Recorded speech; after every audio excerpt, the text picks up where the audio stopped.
stress itubwira ngo nyarutsa gira ico ukora nyarutsa utagize ico ukora ibintu birapfa utagize ico ukora ngibi biza kuba nuko ubwonko budufasha ama emotion haba ikintu ubwonko budafitiye inyishu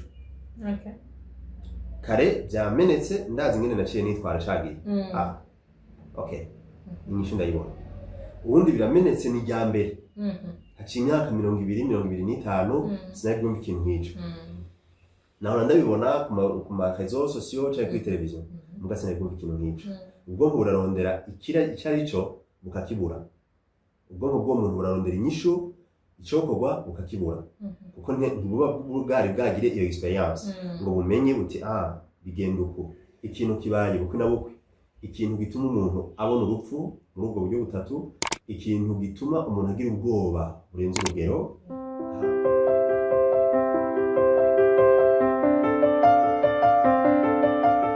bakunzi ba Action Vibes TV iteka ryawe iteka ryanje iteka ryacu kwemera kuvyara ubuzima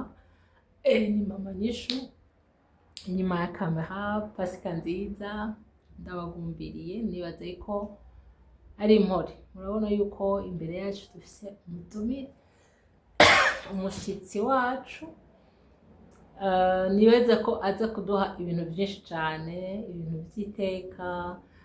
aza kutwigisha jewe nabaye ndashima katumwakire idondore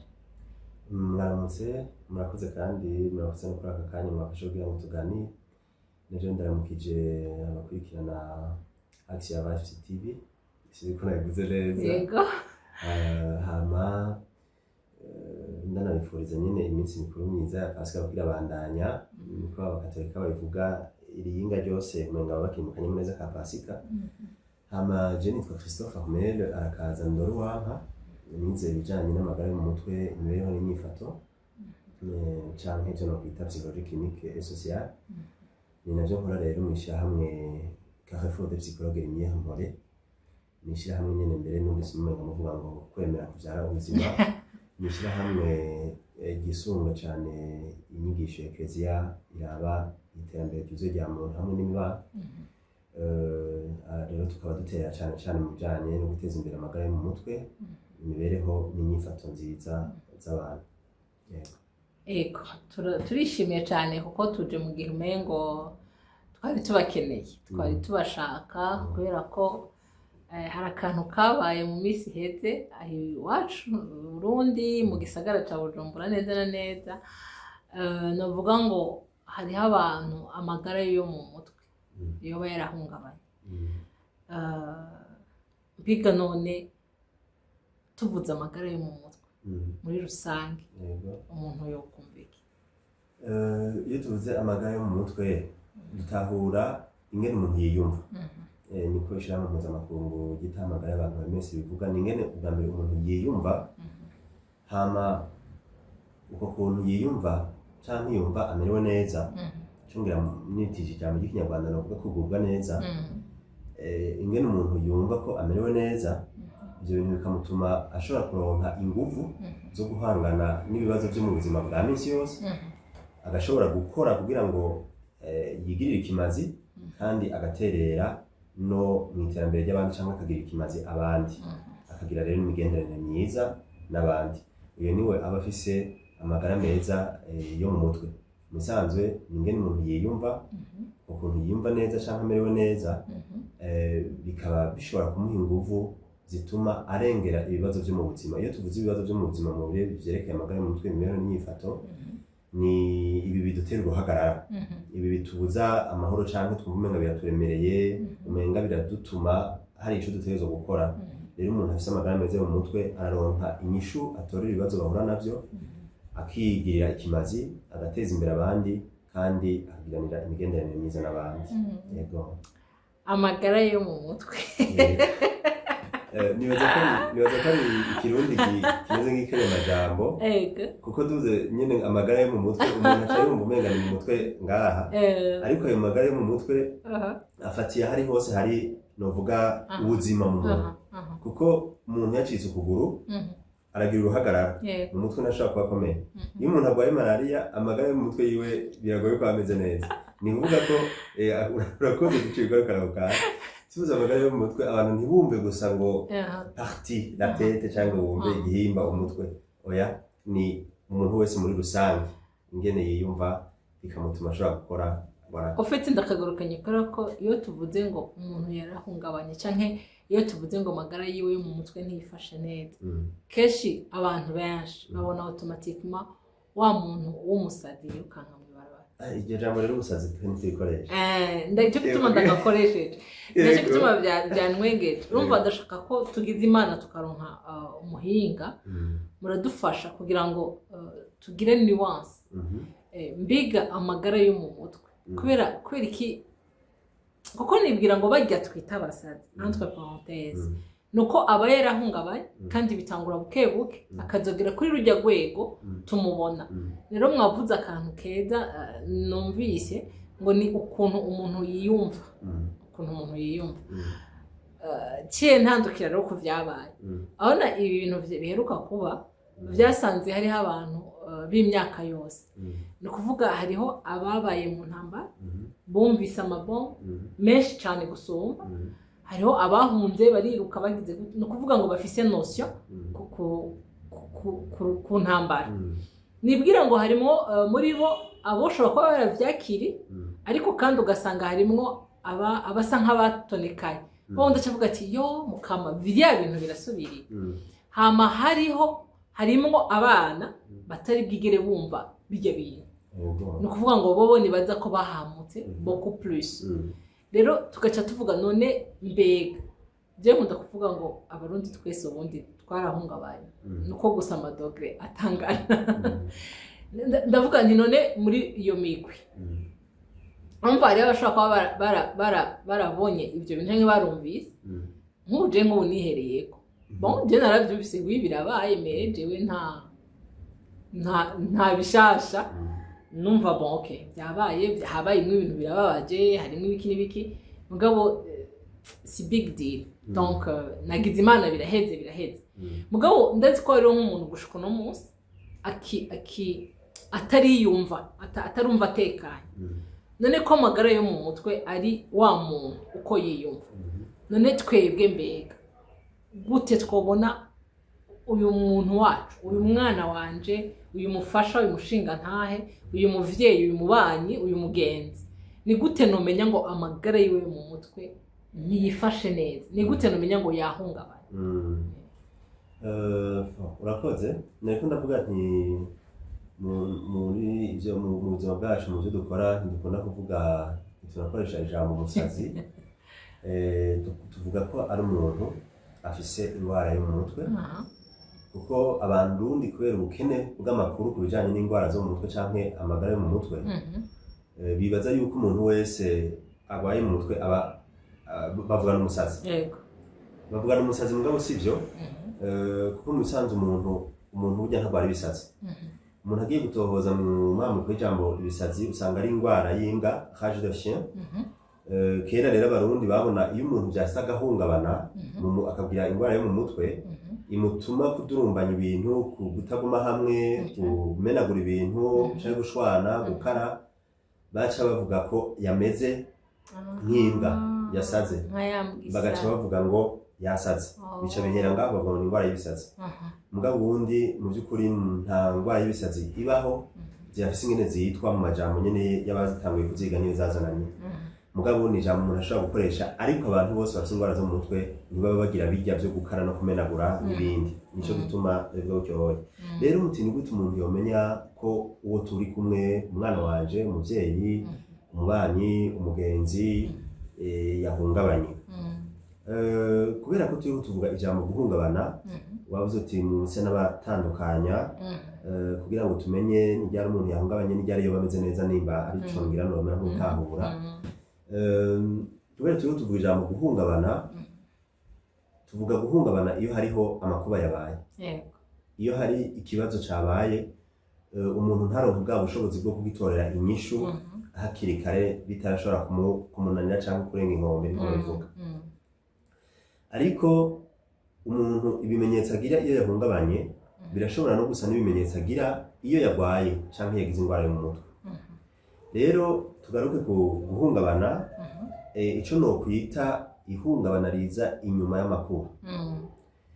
Umuntu uko asanzwe ameze mu by'ukuri ingene ubwonko bwacu bukora, iyo umuntu ashikiwe n'ikintu kanaka, si niyo umuntu ashikiwe n'ikintu kanaka gusa, kugira ngo umuntu agire icyo akora ku kintu kanaka cyangwa mu gihe kanaka,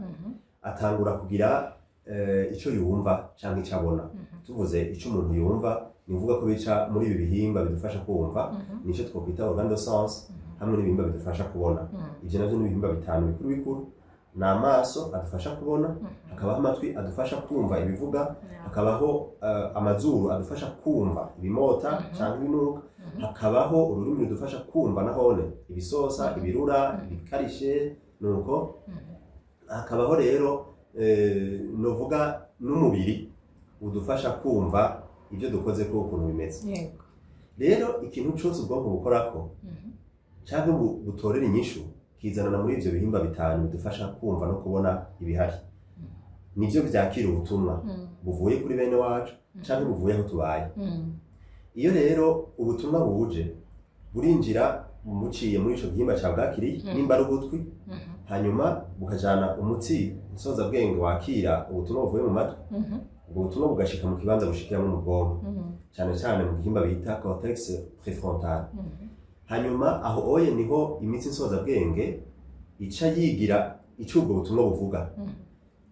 Imitsi nsoza bwenge heje kuciga ikabona ati hari havuze klaxon, havuze klaxon ncamba mu nzira. Ubwo butumwa wejeje kwigwa ni nk'akarorero. Wejeje kwigwa twadutse nsoza bwenge nyene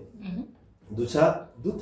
duhanahana ubutumwa, tukabwira igihimba kiza gukora igikorwa kiti kora kino. Nimba ari umuntu ateza kuva mu nzira, utwo dutsi nsoza bwenge duca dutegeka duciye muri wa mutsi nsoza bwenge ufatanye n'ukuguru, tuti bwira amaguru atambuke ave ngaha canke yiruke. Ivyo bikorwa gutyo rero mu buryo butomoye novuga buri normal,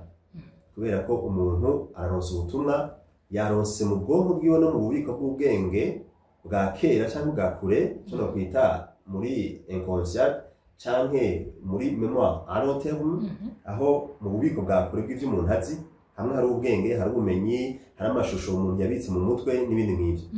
Ubwonko buheje gutahura ubwo butumwa niho buca bwikora, ukavuga uti igihe haba klaxon mu bihumbi 2000 naciye nkora iki. Ico nico no kwita ubwenge mu bisanzwe. Ubwonko bwikora ku bintu bihasanzwe. Rero ubutumwa butanzwe haca habaho igikorwa, habaye igikorwa uruhagarara rero rwari kuza ruca ruhera. Ni kuvuga ko kuko ubwonko mu gutanga ubutumwa haza ico no kwita ibigumbagumba canke ibishobisho. Burya ni ubutumwa bwose buca. Ubigumbagumba n'ibishobisho no kuvuga yuko mu Gifaransa mbere emotion dusubiye no ni ijambo riva emotion isigura riva ivuga ex movere kivuye mu kilatini kivuga mettre en mouvement. Ni kuvuga ko ama emotion niyo dutuma duhaguruka, niyo dutuma tugira ico dukora. Ni kuvuga ama emotion atubwira ati raba ibintu bisa na rouge ugumye ugenda imodoka irazimye. Raba ibintu bisa na rouge ugumye ngahaye iwombera kumenekerako. Raba utavuye ngaha utinyegeje utagiye muri cave utagize ico ukora umwana wawe arafa. Tugaca tugira uruhagarara stress itubwira ngo nyarutsa gira ico ukora, nyarutsa utagize ico ukora ibintu birapfa. Utagize ico ukora ngibi biza kuba. Nuko ubwonko budufasha. Ama emotion n'abagenzi bacu beza cyane ntiyigera bama bikuri twebwe. Nico gituma abantu bavuga ngo umuntu ngo ntarire ntagire si byiza, kuko ama emotion atahari umuntu rero babarira kuvuga ko abapsikologe bavuga abantu twiza abantu tuvuga abantu uvuze ngo si big deal. Haba hari igituma yuko numvise byinshi kandi si bishasha. Si bishasha mugabo nubwo bitari bishasha bo barabimenyereye, wamenyereye ibintu ubwonko butari kumenyera. Donc ningaho oyi hahera guhinduka kw'inyifato, aho umuntu umwe bamuriye ikinuma aca avuze induru ubundi bakamugira ikinuma kugira ngo ashobora nababara ari ico koze kubera iki bara ariho ubwo butandukanye. Rero aho bigaruka kugira umuntu agire ihungabana, haba ikintu ubwonko budafitiye inyishu. Kare byamenetse ndazi ngene naciye nitwara cagiye. Inyishu ndayibona. Ubundi biramenetse ni rya mbere. Haciye imyaka 20-25 sinabyumva ikintu nk'ico. Naho ndabibona ku ma réseaux sociaux cyangwa kuri televiziyo. Muga sinabyumva ikintu nk'ico. ubwonko burarondera icyo ari cyo bukakibura, ubwonko bw'umuntu burarondera inyishu icokorwa bukakibura, kuko ntibuba bwari bwagire iyo experience ngo bumenye buti bigenda uku. Nk'akarorero hano turiho turakorera, igihe ibombe yameneka, izi mpapuro nyinshi hano zaragurutse, imiryango iriyugurura, hama ndavuga nti mu mutwe icaje ubwa mbere nuko mfise experience y'inkuba,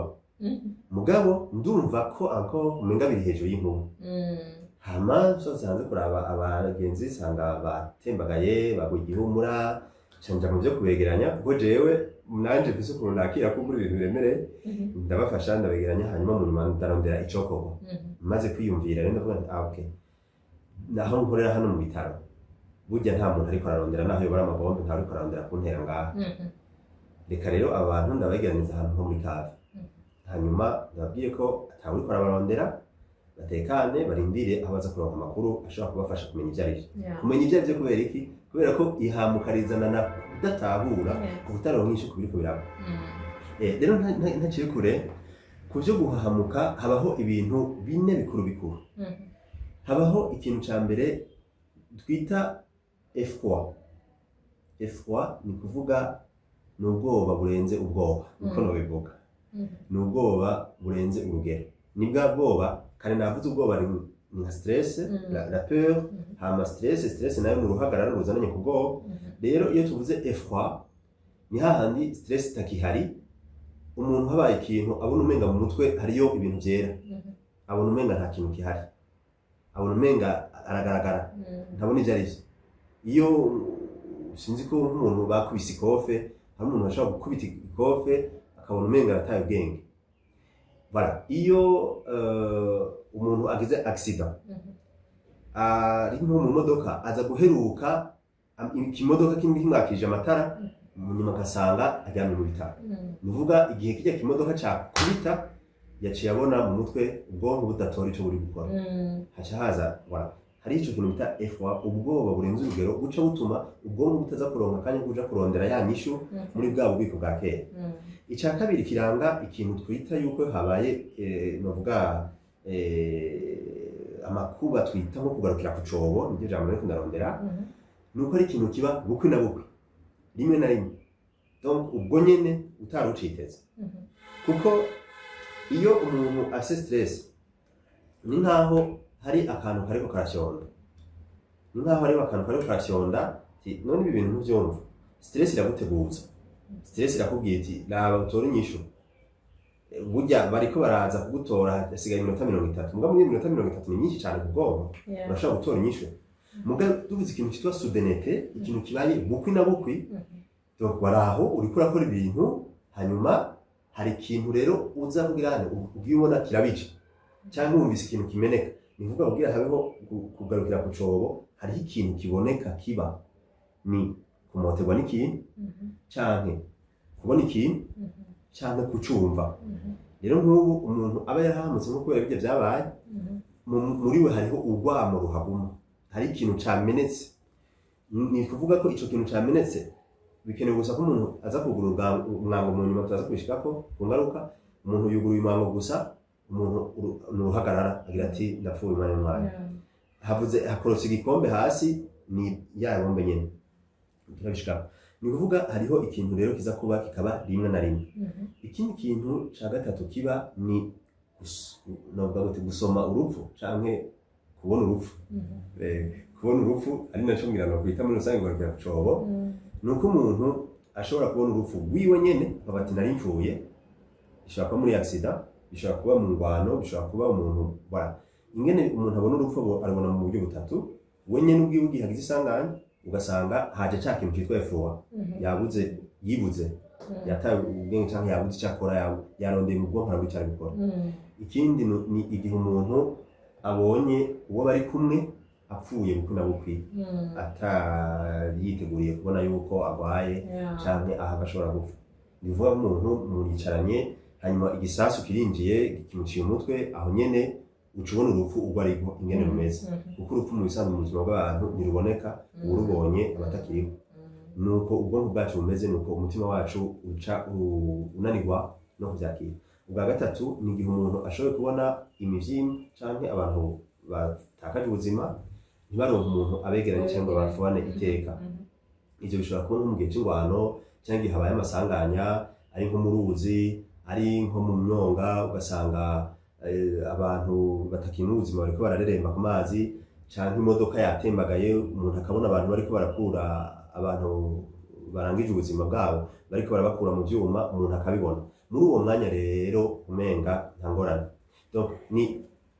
ikintu kibaye bukwi na bukwi, ikintu gituma umuntu abona urupfu muri ubwo buryo butatu, ikintu gituma umuntu agira ubwoba burenze urugero, hama ivyo nivyo bishobora kutubwira yuko umuntu yagarukiye ku cobo. Iyo rero hagarukiye ku cobo twari kutuvuga ihungabana liza inyuma y'amakuba canke inyuma yo kugarukira ku cobo. Iyo umuntu yagarukiye ku cobo hariho ingaruka zero ziba, nivyo vya bimenyetso umuntu ashobora kubona. Mu mwanya wa hafi uko na bukwi ivyo biroroshe, umuntu wese arazi ingene yumva ico twokwita ubuhagarara, ingene yumva ameze. Harabaho nko gukora mu buryo bwihuse kw'ibihimba bimwe bimwe nk'amahaha, umutima n'amasigo cane cane. Ni mvuga ko ivyo biranyarutsa gose. Yego, kubera ko amasigo ituma yinjiramwo, amasigo niyo ahingura ibintu bimwe bimwe bikenewe gukoreshwa n'ibindi bihimba agaterera mu bisanzwe kugira ngo habeho novuga gutransforma cyangwa guhingura inguvu umuntu akeneye. Rero iyo umuntu agize ubwoba bwinshi, agize rwa ruhagarara akarengerwa ntaronke ya nyishu mu bwonko bwiwe cyangwa indani mu bubiko bw'ubwenge, habaho uko kuntu umutima utera cyane n'amahaha agatera cyane. Amahaha ariko aratera cyane aba ariko akoresha oxygene nyinshi, aba ariko agerageza kurondera oxygene kugira ubwonko bugereze kunyarutsa butora inyishu kuri ico kintu. Iyo rero inyishu itabonetse, ubwonko busa naho bunaniwe. Iyo bunaniwe, amapumo na wa mutima agerageza kuguma asubira kurondera inguvu aho zozanana kugira ubwonko busubire kurondera inyishu. Kubera ko rero ivyo bintu biba mu kanya isasi, umuntu arashobora kubira iyashu. Ashobora kubira iyashu bisanzwe kubera ko ni nka reclamation, ni nka greve. Umubiri ugize uti turarengewe, rondera aho dukura inguvu, turarengewe. Hanyuma arashobora amaze kubira iyashu aratakaje amazi, umuntu arashobora kunyoterwa cyane akumva inyota ije gutyo nyene. Umuntu arashobora gusonza byihuse, umuntu arashobora no kudegezwa kubera ama emotion menshi, bya bigomba byinshi. Nivuga biramujegeza kuko ni inguvu ziriko ziramukakaza kugira ngo arondere inyishu canke habeho alerte, abantu bamenye bati umuntu arakeneye gufasha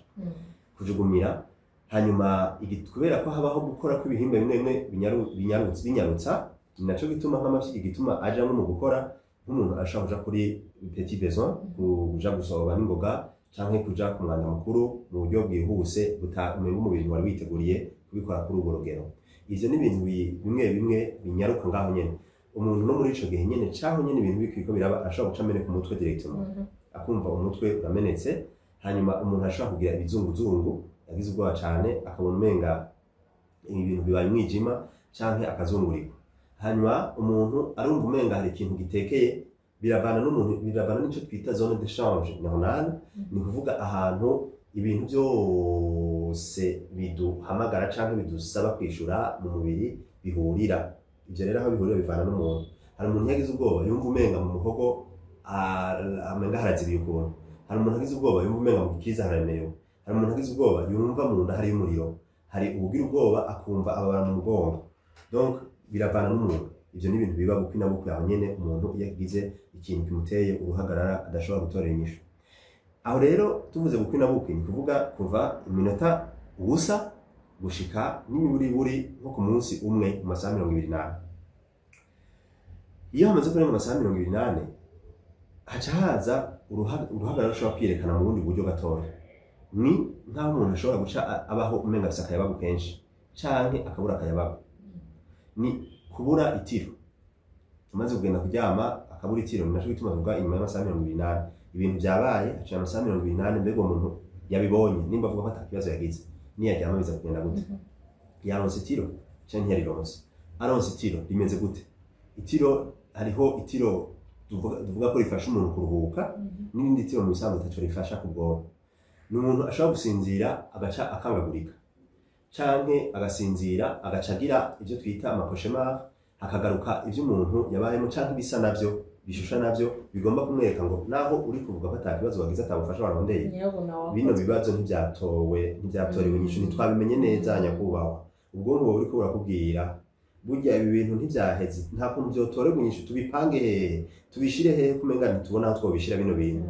ubwonko bugaca bugarukana mu ndoto umuntu akumva umenga nibisanzwe voilà donc hari rero iyo hamaze kuba ico kintu cyo kubura itiro canke gutakaza akayabagu canke ko akayabagu kongerekana harashobora kongerako n'ikindi rero cyo kwigunga ibi ni ibimenyetso biva ku masaha 80 gushika n'iburi mu mayinga abiri umuntu ugasanga naho yoba uruyoya mu gihe haba amakuba tumaze kuvuga yuko tuzokwakira abantu hari abatubwiye yuko bafise ibibazo babona abana bahindutse akana k'imyaka 2 urabona kaba gatanguye kuvuga gukina kugendagenda kagaca gasigara kaguma kigonze mu gitondo kagaca gatekereza ntigakine ntigasubire gutembera ntigasubire kuryoherwa n'ivyanga bikaryohera kakumva ko guma ahantu hamwe hanyuma ukabona ko umenga umwana yacitse ntawe ufatwa donc n'umuntu akuze rero ivyo birashika akaba ntawe ufatwa ugasanga umenga asigaye ashavura n'ingoga agashavuzwa n'akantu gato canke ugasanga ibintu vyari kuba bishavuje naco bimubwiye ivyo vyose vyerekana uguhinduka gufatiye ku bintu umuntu aba yaraciyemwo kubera abantu batandukanye babigaragaza gutandukanye rero aho ni nko mu mayinga abiri hariho n'ikindi gishobora gushika muri ico gihe ni ikintu twita kugaruka kw'ivyabaye canke flashback canke gusubira kuba mu vyabaye umuntu ugasanga duze flashback aba ariko arakora umenga nta ngorane n'imwe agaca abona haciyemwo ka kasene agabona mu maso canke mu mutwe mu bwenge akabona asubiye kubona vya bintu yariko akora ibintu atanaho bisa bisana navyo gacamwo agaca asubira akabandanya mugakumva yuko ari nk'umuntu bari kumwe yobwira ati shani ibutse ibintu vyabaye wa munsi hari na reviviscence ni gusubira kubibamwo umuntu ubwoba yoba yaragize wa munsi agasubira kuba adatekanye akabona umenga byasubiye kuba muri uwo mwanya nyene hanyuma biranashika ku bantu badashobora kubyumva biranashika nimba umuntu twavuze yuko mubwira umuntu agarukire kucobo haba hari ikintu yabonye cyangwa yumvise cyamumoteye canke cyamururiye niki hari gihe rero umuntu muri iyo minsi yahura n'amakuba aba yaragize nk'akamoto cyangwa urwamo yumva nk'uko twabivuze muri reviviscence arashobora no gusubira kumva akamoto nka kakandi nyene kandi atakahari cyangwa kumva amajwi nka yayandi nyene tayari aho rero ni nk'inyuma y'indwi gushika mu ndwi zibiri inyuma y'indwi zibiri hashobora kuza rero ibindi bimenyetso bitandukanye n'ivyo hazoza ibimenyetso bifatiye ku mubiri aho umuntu ashobora gusanga ashobora kugira indwara zifatiye mu mubiri ama diabete ama hypertension ugasanga umuntu yahindutse mu migenderanire yiwe n'abandi asigaye ari umuntu atagikunda abantu canke atakitwararika imigenderanire n'abantu nk'uko yahora cyangwa ugasanga asigaye ari umuntu akogwako n'ibintu n'ingoga abonye umwana afite ibibazo kwibarabara canke abonye undi muntu ari mu bibazo ugasanga ivyo bintu biramuremereye cane nk'uko umenga niwe ariko arabibamwo canke ugaca usanga hari ibindi bishobora gufatira ibimenyetso bindi mu nyuma bishobora gufatira ku kuntu usanga umuntu asigaye abona ibintu n'ingene atahura ibintu cyo twita perception ugasanga umuntu asigaye abona ko abantu bagoye canke abantu ari abansi canke habaye iki kintu hari ikintu cyangwa igice gikurikira niho hazozana na bya bintu byo kugendereza niho hazozana na bya bintu byo gukategoriza abantu kubashira mu mugwi ayi baratugiriye ukuntu uko cage byabaye uko hamwe naho umuntu musigurira yuko abo bantu bahuriye mu rumonge atari bo bagize bya bindi byahari yaraye umucamuzo adashobora kubyumva akavuga ati oya ni babanye umuntu ugasanga harongera ku kindi kintu gihambaye c'ubwoba budahera cyangwa ubwoba bw'ubuzima umuntu akaba afite icyo bita insecurity kudatekana insecurity rero nayo iza kwigaragaza mu buryo bwinshi niho ngomba gusozerera ku bimenyetso bitwereka abantu insecurity ishobora kwigaragaza mu bintu by'amahera canke umuntu kumva yuko umwanya n'umwanya ashobora gusubira kugira ingorane rero igihe nogira ingorane ntegerezwa kuba mfise uburyo bwinshi kugira ngo sinshobore kudasubira kuronka ikimfasha mu gihe naronka vyanuze ivyo anabigira we watazi ko ariko abigira biciye mu byo twita des mécanismes psychanalytiques canke inconscient des mécanismes inconscients ugasanga n'umuntu ashobora no kwiba abantu akegeranya ibintu byinshi yibaza ko ariko aragereza kwikingira. Insécurité ishobora kwigaragariza mu bintu byo gushwana n'abantu, ugasanga umuntu hagize akantu gatoya aca abo umuntu novuga agira reaction itandukanye cyane irenze rwose, uburyo yifata bikaba birengeye cyane ikintu cabaye. Hanyuma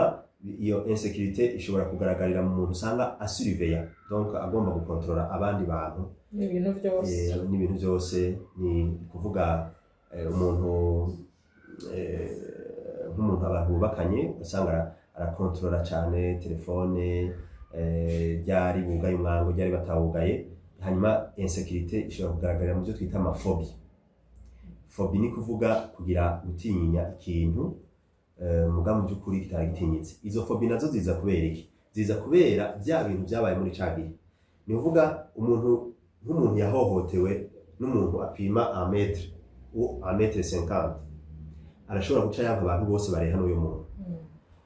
akumva abo bantu ababonye baramushisha. Nimba yahohotewe n'umuntu muto ashobora guca ashira do mu bwonko ugashiramo yuko abantu bato bose bameze gutyo. No ku kazi aje muri interview akavuga ati oya nta bintu azi ntashobora no kugira. Nimwe n'ubwo buryo ibintu rero bigaruka bivuye kugarukira ku cobo byigaragaza kandi bigaheza bigahindura cyane ubuzima bw'abantu. Nje ndize ndize kandi jewe ndashimye kubera ngiriwe consultation direct. Ariko ikintu ndibaza ivyo bimenyetso muvuze ivyo umuntu yagize ubwoba, mugabo kandi ubwo twavuze inyuma yo kugarukira ku cobo, inyuma y'amakuba umva haba habayeho ihungabana. Ikintu rero naciye nibaza ni iki, none kumwe ngo ivyo bimenyetso turabisanga kandi ku muntu yagize umubabaro mwinshi. Abo bantu babiri tubatandukanya gute? Okay, hariho muri ibi byerekeye ihungabana bivuye ku makuba, ari mu buryo muntuze mu ngazi zibiri. Hariho iyo twita traumatisme mu gifaransa, twita traumatisme de niveau 1 du type 1. Iyo ni yandi ndaje kuvuga, iba hari ikintu cabaye pam kwinabukwi bimwe twabivuganye. Mugabo hari umuntu ashobora kugira mwene ivyo bimenyetso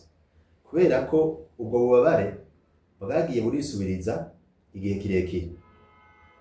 Umuntu fati bamwugaraniye ahantu, uno munsi baraje bamurishije umuyaga nkuba, bukeye bakagaruka bakamurisha ipenzi, mu kwezi kuza akabura umuntu mu buryo kanaka, mu gukurikira onkere wiwe akabandanya amutraumatiza, amutyoza, amubwira ko ataca maze abara. Ivyo bintu akabibamwo imyaka 5, arashobora kugira ingaruka zimeze nka zaba wundi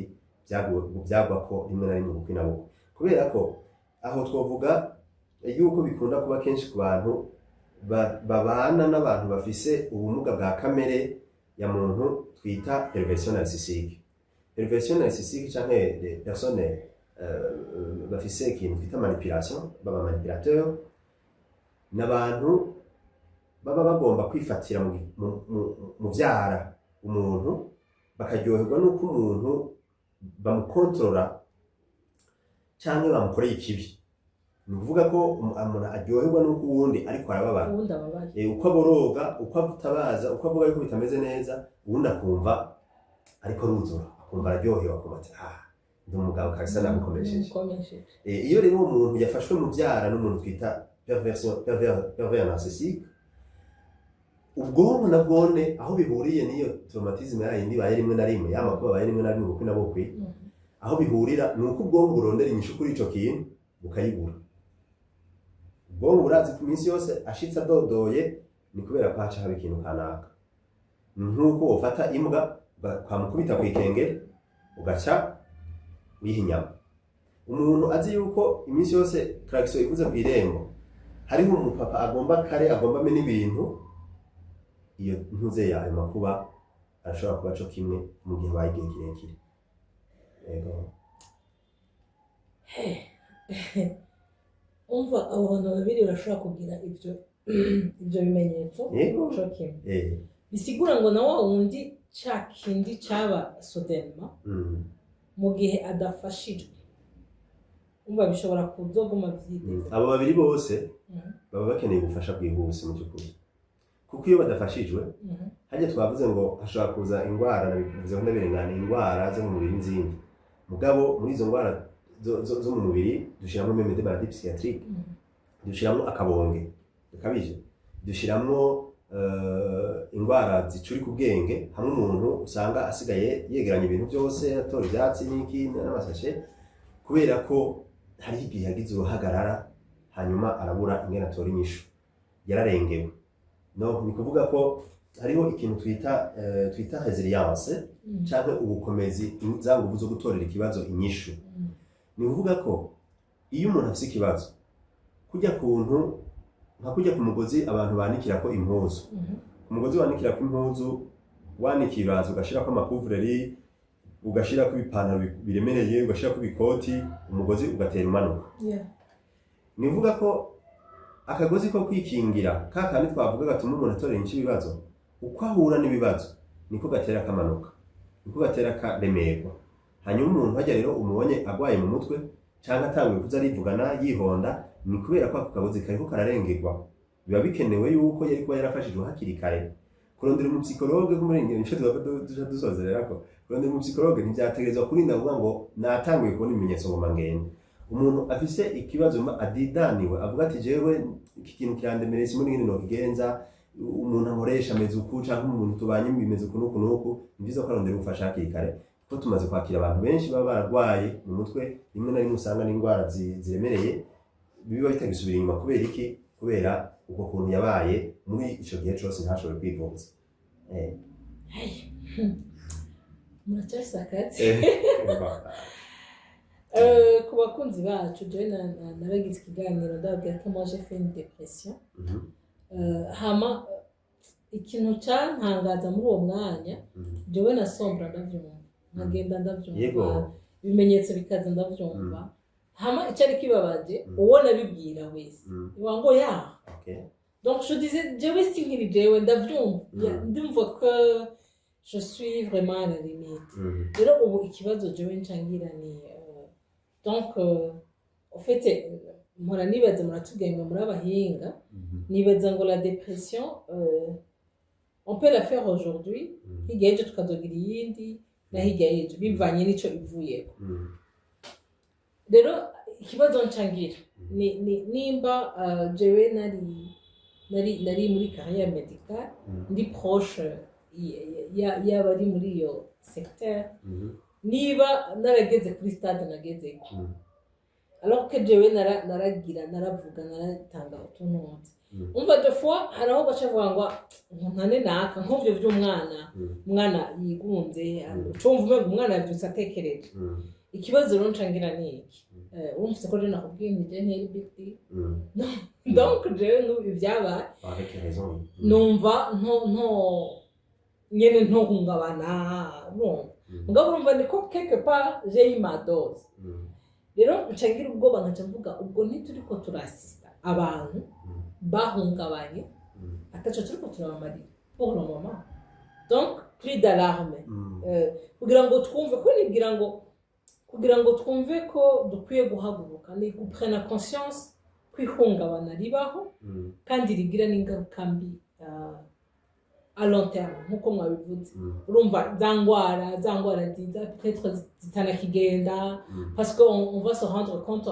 beaucoup plus tard ko byabayeho none kuri bijya byabaye urabona sûrement hari abantu bimvira nka jewe avuga ati none byarabaye joro rimwe puis c'est fini nuko bandanya ubuzima mugabo ugasanga tuto yacu hari abantu by'ukuri bahungabanye kandi cyane nagomba rero mudufashe mwebwe nk'abahinga nibwira d'abord ko mushobora kuba mwarabonye abantu bahungabanye na rijya joro naho umengo ryabaye rimwe ariko rishobora kuba ryararemereye kuri bamwe niki donc novuga cri d'alarme ihagarariye duteberehe kugira ngo effectivement ntihagire abantu birirwa baraja muri ya depression nyene proprement dite bayimaremwo umwanya canke bagire bya bindi bigwara vyose alors qu'on peut intervenir Okay, ngaruke gato ahubwo aho wahereye. Abantu wabwira nk'igihe wari ufite ikibazo ngo wabwiye ko ufite ikibazo bavuga ngo yanguje ngo n'ibisanzwe. Hamwe wanavuze uti je nari muri domaine negereye abantu bakora mu bintu by'ubuvuzi. Hari ikintu gihambaye abantu benshi bakwiye kumenya. Umumedecin ntashobora gukora igikorwa cy'umupsikologe. Umupsikologe ntashobora kuba kandi umumedecin. Ni formation zitandukanye cyane kandi atari mu ishobora kurambasa iyindi. Ni uvuga abantu muri médecine générale ntibashobora gutraiter des questions psychologiquement, des problèmes, des maladies psychologiquement. Bishoboka. Pour le faire, il faut un diplôme, il faut une formation, il faut des capacités, des compétences. Voilà, nkuko jewe no improviser no munsi ngo ngiye gutanga gutera inshinga abantu sans que j'ai une formation, ntarinze kugira ubumenyi bujanye n'ivyo bintu. Rero c'est pas à dire que ukora muri iyo domaine uri kumwe n'aba infirmier uri kumwe n'aba médecin utogira depression. Ushobora kwigira ntibayice nikanda kubera ko nimba ntihenze umenga amasaha ya ibijanye na psychologie générale muri médecine umenga yo bari 30 gusa nibwo batarayongereza. Ushuvyumva yuko umuntu mu myaka ndwi yize amasaha 30 yonyene ikintu kimwe twebwe dushobora kwiga imyaka 4-5 cyumva ko bibari presque insignifiant. Nico gituma hari abantu benshi baje no kwa muganga bafite ibibazo psychologique bakagenda bafite n'imisonga twe turabakira hano. Cyamaze kwakira abantu baza bafite imisonga mu mubiri wose barabuze ingwara nimwe kwa muganga amasikaneri barapimye harimo umuntu twamuherekeza nyuma y'amezi 3 angahe akaba ameze neza. Donc ni mu ndwiheze que j'ai reçu une petite fille qui yarafite umusonga ugumaho kubera ico twita somatisation. Donc ikibazo gitahera mu mutwe hanyuma umuntu akagira hakere ingwara igatera ikaza ngaho umuntu gupfa ashobora gupfa mugabo kwa muganga apima nubone ingwara ufite aho niho jewe ngirira ubwoba. Nibaze ko ariho mukwiye guhagarara cyane mu conscientiser parce que souvent kugenda kwa muganga genre maladie donc domaine médical mugabo tukibagira ya part ya santé mentale. Mu bisanzwe nk'ubu nk'akarorero nta muvyeyi n'umwe yotegerejwe kugenda kugira ama consultation périnatale akagera aho yibaruka ataravugana n'umusicologue. Nta muvyeyi n'umwe ashaka kwibungenga atazi ingene yakira umwana kuva kimibungenze mu myaka 2 ya mbere ingene azomufasha mu myaka 4 ya mbere hanyuma bashagenda bayibaruka yumve ega nivyo mu bantu baraje kwa muganga mu kuvyara mugabo bagumye mu mutwe ari bya bindi bya kera byuko kuvyara ni naturel. Mugabo ibintu muvyeyi yabayemwo à 2 semaines d'embryon à 2 mois d'embryon kuva imbanyi gifise amezi 2 canke indwi 2 ivyo bintu byari bikenewe ko umupsikologa biraba akabisuzuma hanyuma agabwira umuvyeyi ati kubera ibi nibi waciyemwo ni vyiza yuko wobaho gutana gutya. Nk'umuvyeyi yibungenze inda igakoroka agasubira kwibungenga ikurikira ayo mezi 9 yose ayamara ari afite ubwoba bati mbe ari bizogenda gute. Ubwo bwoba ni sécrétion de l'adrénaline n'ayandi ma hormone de la peur. Ayo ma hormone araffecta l'embryon. Bien umuvyeyi atezo kumenya comment est-ce que elle doit vivre kugira ngo le passé ni affecte umwana. Okay, ikibazo baca ndakigarukana. Sorry garuke. Tukiri ngaho ntaravyibagiye. Nico jewe nama ndikondesita ko iyo mpuye n'abapsikologe. Nkaca mvuga none dans le temps ntimwari benshi kandi n'ubu ntitwovuga ngo muri benshi pour gukwira kuntu. Mugabo urezi yuko amahopito nayo twita makuru dusanga abapsikologue bahari genre bahari nyene pour l'accompagnement des cas comme ça. Alors jewe nchangiga ko mbaza urumva je profite de l'occasion ku ruhande rwanyu ko muhari mukabona ko ivyo bintu bikeneye kandi ko iyo accompagnement yari donc en fait vous devrez être dedans kuba inclus dans le programme sanitaire totalement. Uko urumva nk'ivyo vy'umugore y'ibungenze nukuri nta mugore y'ibungenze umva aca yimvira ati naje ndegede kuriha umuginekologe ndiheye amahera ya ecography nce ngenda kuriha n'amahera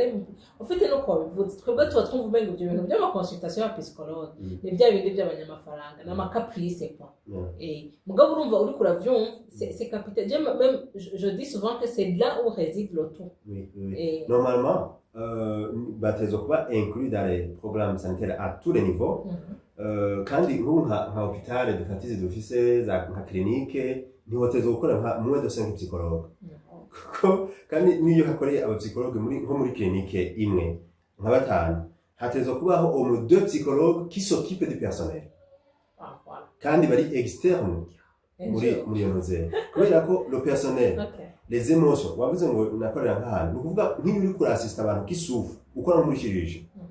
ntushobora kuhakora 6 mois utarahinduka wewe wategerezwa kuba donc que tu trouves quelqu'un qui s'occupe de toi ou de ta santé mentale et de tes émotions parce que niho nagomba kugaruka uzuti mu Burundi bacavuga ngo ivyo bintu nibisanzwe ni barabanaliza émotion bakafata kumenya n'ibintu bisanzwe muga si ibintu bisanzwe si ibintu bisanzwe kuko iyo umuntu afise ikibazo les émotions ni nkaho ziza zikadodora zikakubwira ziti attention il y a quelque chose aho ni nk'akamigrene bumvise bisanzwe warayana akamigrene wanasinziye neza le bruit ikongerekana les émotions kumaze gusinyara nico même twita les signaux du corps uko umuntu atumviriza umubiri atumviriza ingene ubwonko bumubwira canke le système imubwira niho hagera igihe umunsi umwe akaza yumva umusonga hanyuma ubundi munsi akaza yumva avese ubundi munsi bigakubita basi umuntu ugasanga indwara zahuriyeho ari zicanzinga iyo yumviriza hakiri kare yari kuba yaronse des conseils zimufasha ko amenya kugira sport zimufasha ko amenya kumenya ingene regra l'alcool cyangwa ibindi ingene regra donc ama horaire yiwe ku kazi n'ibindi mugaga ko agakora donc ingene yafungura ibyo byose akaba yashoboye kubirega hakiri kare mugaga ko atumvirije kubera uko bavuga ngo ivyo muri ibintu bisanzwe bavuga n'ibintu bisanzwe kuko navyo bazi donc c'est juste kubera ko badatahurira arivyo hama kubera le monde et l'homme a horreur du vide ibintu umuntu atazi aca akoresha ibyo twita mécanisme de défense ibyo twita mécanisme de défense dimwa rero ni nk'umuntu yumvise ajya mu bomba turi kandi abantu bapfuye n'iki ukoze ubona bariko baratera inkuru umusanzu burya n'ubundi buryo bwo kwerekana ubwoba kubera ko iyo vide ibyo bintu atabibona neza aca abibanaliza nico meme bita banalisation cyangwa sublimation aca afata ivyo bintu byari bibi biteye ubwo akabiyita ko ari ibintu bitajugize donc le déni voilà que le déni grave voilà comme un ibintu mugasi ibintu bisanzwe ko hari umuntu yapfuye kuko nta kukumbure hari hakenewe kumenya none ni gute umuntu munyuma yovyevita donc ni mwe n'ivyo rero biba bikenewe abantu si byiza ko bavuga umuntu agwaye ngo ntugende kwa muganga ngo ntugende mu psychologue je vous assure tubivuga kuko turazi neza yuko n'abarundi benshi twakira n'abantu babaye muri iyo societe bari fise cette culture mugabo usanga abana babo barahungabanye bakamera nabi kubera utuntu bari kuba barakosoye hakiri kare hari n'abantu umwakira rimwe ukamubwira uti umwana agenda mu bandi gutya na gutya bikaba biheze agaca ahinduka umwana yahora ari un petit bilan voilà ibintu byose adurumbanya ukamubwira uti genda mugire ukuntu et puis il change donc kuvuga rero ngo ntugende kwa muganga niki hama kandi iyo umuntu afise ikibazo abantu bose bashobora kumviriza ibibazo by'umuntu oya nkuko abantu bose badashobora kuba abashoferi nkuko abantu bose badashobora kuba abaganga nkuko abantu bose badashobora kuba abasoda nkuko abantu bose badashobora kuba entrepreneur abantu bose bashobora kumviriza ibibazo by'umuntu kumviriza birafise ingene bikorwa kumviriza ibibazo by'umuntu birafise inzira bicamwo birafise ingene bigenda birafise n'ingene bikorwa kugira ngo bifashe umuntu gukira no kuruhuka donc umuntu rero mubwiye ukabwira mugenzi wawe umubwiye nk'umugenzi mugabo il a quelle compétence kugira ngo ashobore gufasha donc voilà c'est ça que bikomeye none ngira ngo avec le temps on va comprendre l'utilité y'abapsychologue kugira ngo twevite konera byarenganye none rero no hava jewe ndababaza ibintu byinshi ariko ngira ngo tuzoronka ino twakaziya twariko turafatira ku ihungabana y'ibyabaye nibaza ko muriko murafasha muri ino minsi ngaha anya nagomba mubwire abariko baradukurikirana ni hehe ndetse ndabibona mutubwire mwakira ryari na ryari abo bantu kuko nibwira ko abahejeje kutwumviriza bize nkanje nibwira ko ashaka kuvuga abantu bavuga ati erega twarasamaye mbega rya muntu twamusanga hehe twebwe nkuravuze ni ishamwe Carrefour de Psychologue Lumière Mpore canke CPR Mpore dukorera ahantu hatandukanye ubwo aho ni Bujumbura turakorera kuri Avenue Ngendandumwe Pierre Ngendandumwe ni hepfo ya Jardin Public haruguru ya clinique Prince Rwagasore kuri numero 17 aho turakira abantu bafite ibibazo bitandukanye cyangwa bifuza kwikingira ibyo bibazo bifatiye ku magara yo mu mutwe imibano yabo n'ibindi bahungabanye nyene baba bamaze kuba bafite indwara zo mu mutwe cyangwa batazifise turashobora kubakira tukabafasha aho tudafashije nabo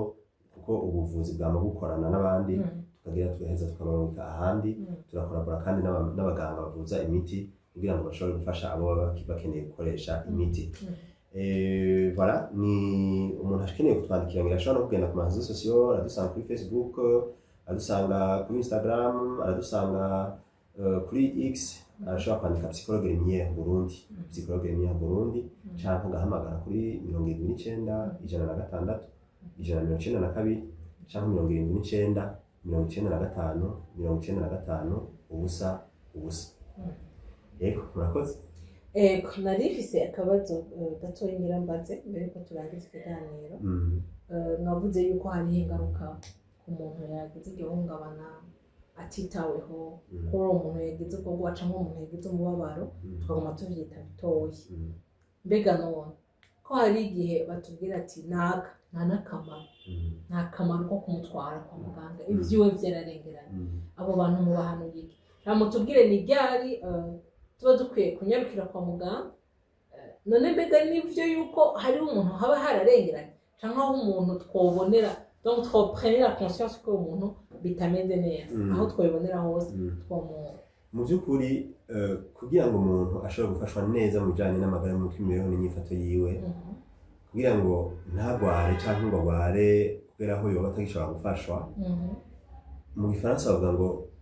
dans tous les traitements le plus tôt est toujours meilleur iminsi yose hari ikibazo kugenda kwa muganga hakiri kare kugenda kwivuza hakiri kare nico ciza nico kinafasha mu bibazo byose memere cancer memere diabete meme kwa kwivuza kare nico ciza rero meme pour les dépressions si profondes nuko ni ciza ko umuntu yivuza hakiri kare uti none yogenda ryari hari ibimenyetso umusanzu umuntu aba akwiye kuraba igihe cyose umuntu yumva afise uruhagarara muri we akumva ko hari ibintu biri kubiramuremera akabona ingene bitora inyishu n'ufise ibibazo by'amahera ibibazo by'amadeni ibibazo by'umuntu afata nabi yamambwira nabi ambwira amajambo antuka ivyo nyene mena bito akabona ivyo bintu vraiment ntarashobora kubitorera inyishu biramutera uruhagarara akumva ko aremerewe donc ico ni kimwe ikindi mu gihe umuntu afise nk'itiro ry'iperturba rikaba ricikagurika canke rikaba ryinshi cyane canke ntirihabe ivyo bintu bitatu kurabira ku itiro hanyuma ikindi cya gatatu umuntu ashobora gufatira ku bijanye n'amagara yo mu mutwe by'ukuri ni kuraba ivyerekeye novuga ibishobisho n'ibigumbagumba mbega ndashavura cane ndakara canke ndi umuntu ari indifférent ni kubera iki ataco umenga sinkorwa ko n'ibintu bibabaje ibitwengeje navyo ntibintwenze kwirabira nko kuri utwo tuntu dutatu twonyene ivyo umuntu amaze kubiraba niho ahera arashobora kugira consultation agaheza avuga ati jewe mbona mwomfasha gutya na gutya kandi cyabeza tukamufasha hakiri kare kuko deja umuntu amaze gushikaho yama babaye canke atagira umunezero abandi bariko baratamba haba hari ibintu byamaze kuba umwanya munini yaburyo hanyuma icakane kumburengera ngo novuga nuko mu gihe umuntu ariko araca mu bibazo bigoye biboneka ni byiza yuko araba mu psychologue igihe umuntu yibungenze yateze kuraba mu psychologue igihe abantu bagomba kubakana bateze kuraba mu psychologue kugira ngo abafashe kumenya rero caractère ingene bashobora kumenya guhuza kamere zabo kuko ama divorce menshi azanana kuri mwe n'ivyo bintu byuko ama caractère atamacingana canke ari ibintu abantu badahurizako mwe n'ivyo vyose umenga n'ibibazo bisanzwe nivyo vyategerezwa gutuma umupsikologe aronderwa imbere y'uko umuntu agwara n'uwagwaye rero amaze kugwara turamwakira tugaheza tukaraba ingene umuntu yoshobora kumufasha rero igihe cyose kwitura mu psikologe hakiri kare nivyo vyiza. Eko turabashimiye cyane mu rwego ariyo abantu bamwe tuzava tuza kubarondera twibanire niba bikenewe cyo binyaruka ari umva uko kuntu tugenda utuntu twose tutwita udusanzwe ugaca usanga byarabaye ikibloke kininiya kubera twagiye turabibanariza none ga nyakubahwa imbere yuko turangiza ikiganiro n'akahikamo mwumva muteye abariko baradukurikira abantu batwumviriza bose nababwira yuko nta magara ashoboka amagara yo mu mutwe atitaweho nibitaho amagara yawe mu mutwe imbere yuko bitaho nayo mu mubiri. Murakoze cyane inshuti yanje inshuti zacu bakunzi nawe ushobora kuba twumvirije iryambe nibaza yuko turize kandi tubihawe ku buntu ntuvyigungane ntuvyigumizemo dufashe gupartaja like gira commentaire nimba ufise ikibazo nibaza yuko azodufasha kwishura canke akanimero yagatanze twakumvise nukuri ntimwitinye kubera yuko ihungabana ryo mu mutwe bituma haza n'ibindi byose ibyo twiruka twivuza kwa muganga kumbure iyo turaba bano bantu hakiri kare tutari kwirirwa turagwara. Turamushimiye cyane twizera yuko n'undi munsi nitwamukenera azodutiza umwanya wiwe. Nanje ndabakengurukiye tuhari nyene kugira ngo tubwire abantu benshi ko turazi ko bijanye n'amagara yo mu mutwe hari abantu benshi bataravyumva hashaka urugendo rurerure rero turaba tuhari kugira ngo dushobore gutanga amakuru ashobora gutuma abantu bakingira amagara yabo bateza imbere. Murakoze cyane.